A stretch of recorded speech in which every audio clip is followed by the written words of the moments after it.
What's up, guys? Today I want to talk about the NBA's 75th year anniversary team. Now, if you don't know what it is, it's a list of the 75 best or most impactful players in NBA history. The league officially voted on. They had current members of the media, current players, former players, coaches, executives, all kinds of people from all over the NBA landscape vote on this team. And they had done this for the 50 year anniversary as well. They had a list of the top 50 guys. Now it's 75, so they had top 75, which included all players from the top 50 list. And I'm not sure if that was decided on ahead of time or if that's just something how it worked out with the voting, but all 50 guys from the original list made it. So basically, you've got 25 guys from the past 25 years vying to get into these spots. Or guys from even further back potentially, but you've got 25 open spots and you have to fill all those positions, take into account that you now have 25 extra years of basketball in your hands. And the most egregious omission by far, by a mile, was Dwight Howard. I'm sure everyone shares some opinion at this point already. Everyone's already talked about it. Everyone's tweeted about it. Everyone's made videos on it.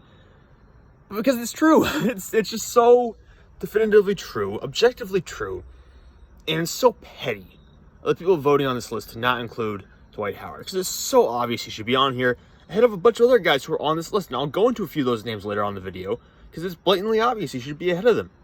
And it's not a rank, it's not ranked in any kind of order or anything like that. It's just a list of names. But Dwight deserves to be on that list. And it's quite obvious.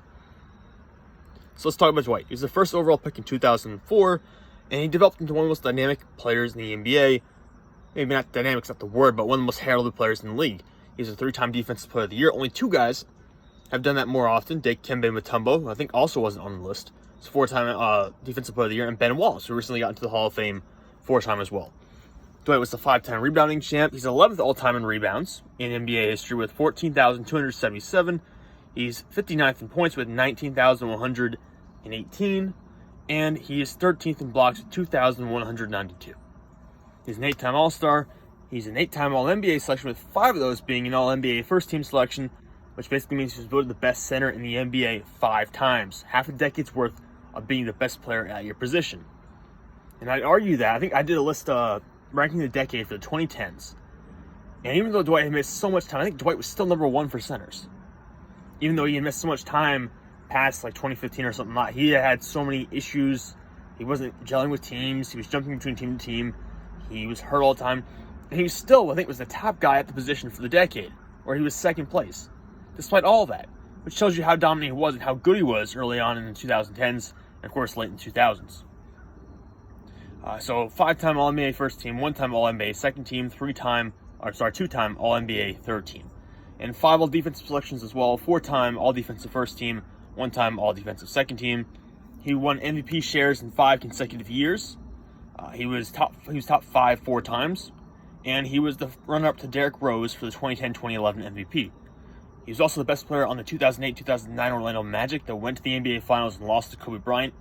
He beat MVP LeBron James and the Cleveland Cavaliers in the Eastern Conference Finals that year to go to the finals. And Stan Van Gundy was the head coach of that team, I believe. So, accomplished all that, still playing today. You know, won a championship again. Won a championship as a role player, but he went back to Los Angeles, the place where he was kind of disgraced, the place where he was an outcast. He went back, helped contribute, and played a big role, let's be honest, played a big role on winning a championship. Because we saw last year, without Dwight, without the guys they had previously, the Lakers team was nowhere near close to being as good as it had been the previous year. So Dwight was a key part of that championship run, whether you like it or not. And to have done all that and to not make the top 75 list, it's just disgraceful. He's going to be a first-ballot Hall of Famer. That's not up for debate. It shouldn't be. And if he's not first-ballot Hall of Famer, then it's just ridiculous. Why even have the Hall of Fame if you're not going to have Dwight Howard be a first-ballot Hall of Famer? So let's talk about some players on the list who Dwight Howard is better than, or has a better resume than. Let's talk about some of these guys. Because again, the people voting on this have egos. They have opinions. They're petty. They have that kind of stuff they're playing to. It's not going to be objective voting. Let's talk about some of the guys who got ahead of him that probably should not have been ahead of Dwight Howard. Let's start with Damian Lillard. Probably one of the more controversial inclusions on this list. Some people are saying Kyrie Irving should be in ahead of Damian Lillard. That's just not true. It just doesn't make any sense. Lillard came into the NBA 1 year after Kyrie Irving and has played over 100 more games of basketball than Kyrie Irving has. You know, it's not just skill at some point. It's also just production, health. being there for your team. Lillard's done that. Kyrie Irving has been banged up. He's been away from teams. It's just, it's a lot of noise too. And I get Kyrie Irving has the shot, but he hasn't really done much in the playoffs or done much to get anywhere in the playoffs deep, at least, since the shot. So we'll just go from there. So Damian Lillard, 6-time All-NBA player, compared to Dwight's 8 times. And he was an All-NBA player 1 time, Damian Lillard, once. Dwight had it 5 times. So Damian Lillard was voted the best player at position 1 time, compared to Dwight's half a decade or so. Anthony Davis, this was probably one even more egregious than Lillard to me. 4-time All-NBA player. Granted, he also has, 4 or 5 All-Defensive selections, so just keep that in mind. But 4-time All-NBA player, 4-time first-teamer. So Anthony Davis, playing with power forward, refusing to play center most of the time, or doesn't want to play center most of the time. 4-time All-NBA first-teamer. Dwight literally has 5. If you can count, you'll know Dwight has been more productive. Dwight has accomplished more in terms of statistical dominance. Dwight's a 3-time Defensive Player of the Year. Anthony Davis has always been in that conversation, but never won the award. I mean, what are we doing here? Is this based on talent? Is this based on potential still? Because Anthony Davis might outrank Dwight eventually, but certainly doesn't right now. Carmelo Anthony, I understand it will be controversial. Some people will really be upset with me for mentioning Carmelo Anthony here. To me, Carmelo and Dwight have always been very close to each other. Even though I've done top 100 rankings that I haven't published yet, I've always had Melo and Dwight within 5 spots of each other. Melo, 6-time All-NBA player, was a scoring champ, obviously, one of the best scorers of his generation. 6-time All-NBA player, never was an All-NBA first-teamer. And granted, part of that is playing with Kawhi Leonard, LeBron James, Kevin Durant, all being in your era. I understand that. I mean, Dwight dominated his position in the way Carmelo Anthony clearly did. Paul Pierce, 4-time All-NBA.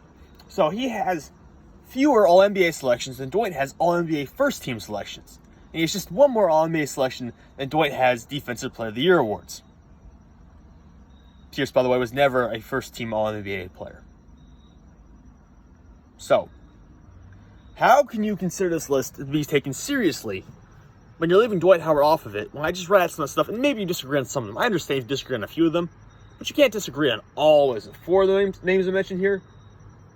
There's no way. There's no one boneheaded enough to disagree with all 4 of those compared to Dwight. And I get it. They're all different positions. I understand that. But looking at the numbers and the accomplishments, come on, guys. Let's be real. Dwight Howard deserves it. He should have won that top 75 list. And it's just a shame he wasn't.